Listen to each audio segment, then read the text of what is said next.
जय श्री राम। राम जन्म कथा। एक दिने दशरथ राजाଙ୍କ ମନରେ ଘୋର କଷ୍ଟ ହେଲା। ମୁଁ ଅପୁତ୍ରିକ କ'ଣ କରିବି? ଏହା ଭାବି ଗୁରୁ ବଶିଷ୍ଠ ଋଷିଙ୍କ ଆଶ୍ରମକୁ ଯାଇ ବିନୟ ସହକାରେ ଗୁରୁଙ୍କ ପାଦବନ୍ଦନା କଲେ। ଦଶରଥ ଗୁରୁ ବଶିଷ୍ଠଙ୍କ ଛାମୁରେ ରାଜ୍ୟର କୁଶଳ ବାର୍ତ୍ତା ସହିତ ନିଜେ ଅପୁତ୍ରିକ ଥିବାର ଶୁଣାଇଲେ। ବଶିଷ୍ଠ ରାଜାଙ୍କୁ ଅନେକ ପ୍ରକାରେ ବୁଝାଇବା ପରେ କହିଲେ, ଧୈର୍ଯ୍ୟ ଧର। ଗୋଟିଏ ନୁହେଁ, ଆପଣଙ୍କ ବୀର୍ଯ୍ୟରେ 4 ପୁତ୍ର ଜନ୍ମ ହେବେ।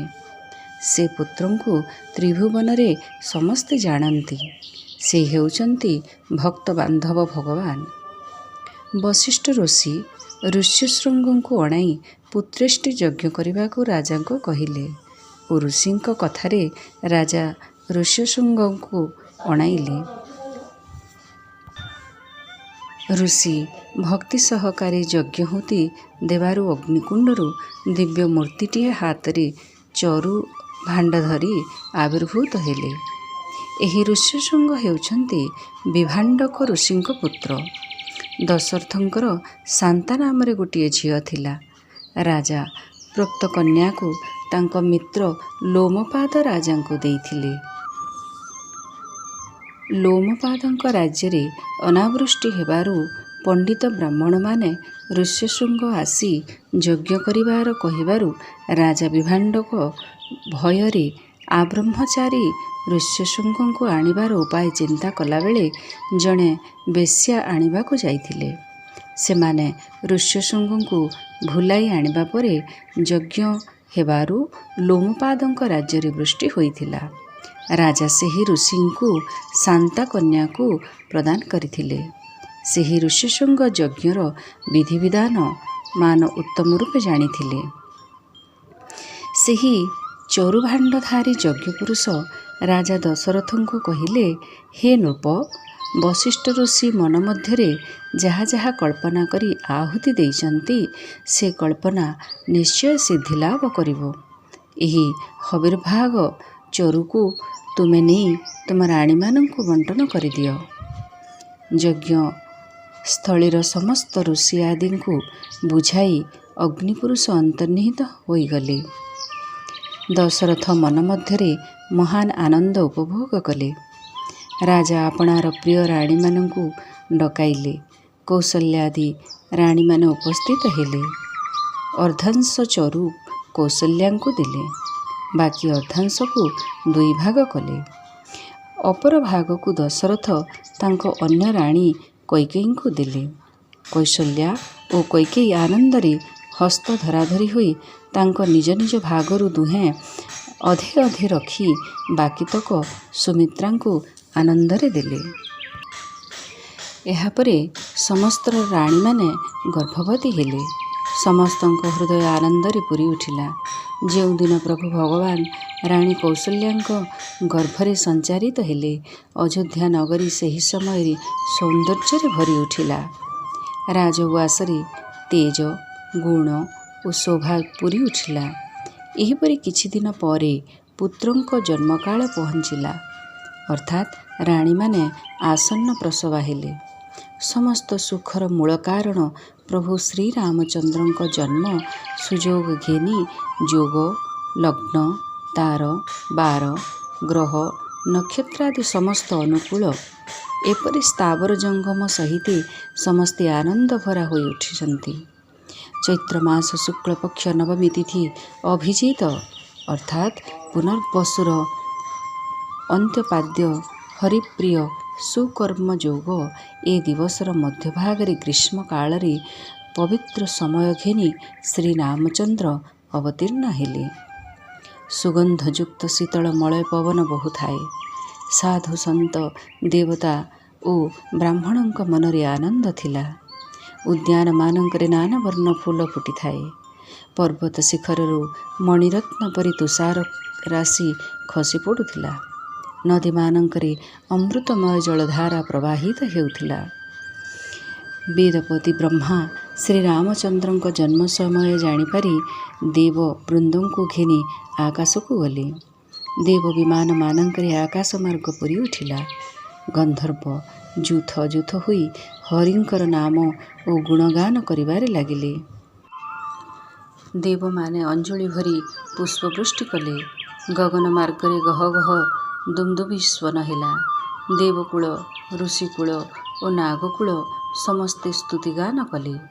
ନିଜ ନିଜ ପୂଜା ସମ୍ଭାର ସଜାଇବାରେ ଲାଗିଗଲେ। ଦେବକୁଳ ନାନାବିଧି ସ୍ତୁତିପାଠ କରି ସ୍ୱ ସ୍ୱ ସ୍ଥାନକୁ ଫେରିଗଲେ।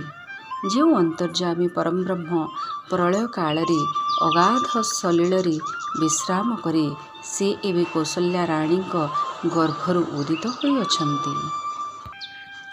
ଶ୍ରୀରାମଚନ୍ଦ୍ର ଜନ୍ମ ହେବା ମାତ୍ରକେ ରାଣୀ କୌଶଲ୍ୟା ପ୍ରଭୁଙ୍କର ଏ ଅଲୌକିକ ପ୍ରତିଭା ଦେଖି ପୁଲକିତ ହେଲେ। ସେ କରୁଣାସାଗର ପ୍ରଭୁ କୌଶଲ୍ୟା ରାଣୀଙ୍କର ହିତକାରକ ଅଟନ୍ତି। ତାଙ୍କ ରୂପ ସନ୍ଦର୍ଶନରେ ମୁନି ଋଷିମାନେ ମୋହିତ ହେଲେ।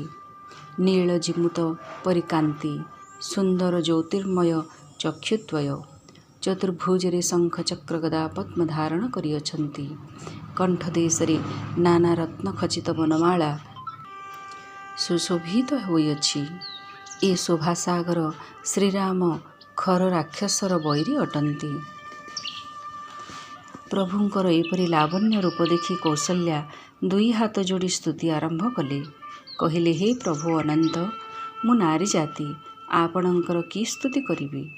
ତୁମ୍ଭେ ତ ମାୟାବନ୍ଧନରୁ, ତ୍ରିଗୁଣରୁ ଓ ଜ୍ଞାନ ବୈରାଗ୍ୟରୁ ଅତୀତ, ଅହଙ୍କାରହୀନ।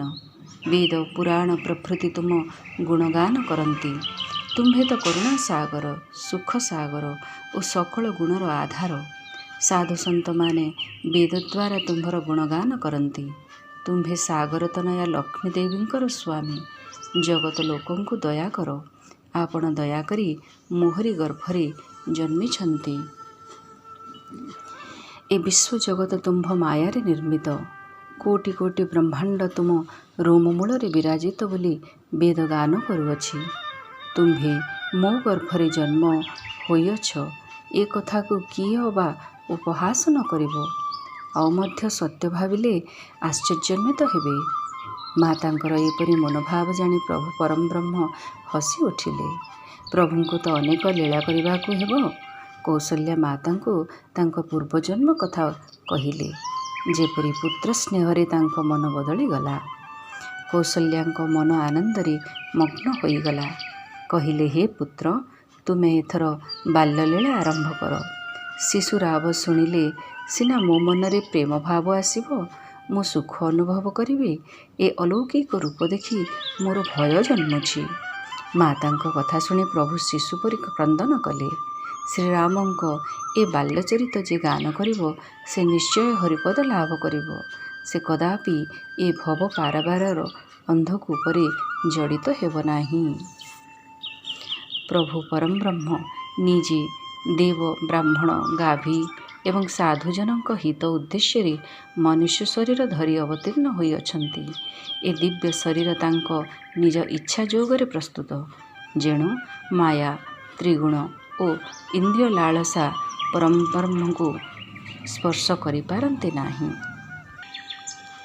ରାଜା ଦଶରଥ ପୁତ୍ର ଜନ୍ମ ବାର୍ତ୍ତା ପାଇ ଆନନ୍ଦରେ ମୋହିତ ହେଲେ। ପ୍ରଫୁଲ୍ଲତା ଭାବ ଘେନି ଅଙ୍ଗ ପୁଲକି ଉଠିଲା। ନୃତ୍ୟକାର ପରି ପାଦ ଏଣେ ତେଣେ ପଡ଼ିଲା। ତଥାଚ ମନ ସ୍ଥିର କରି ବସି ପଡ଼ିଲେ। ରାଜା ଭାବନ୍ତି, ମୋର କି ସୌଭାଗ୍ୟ!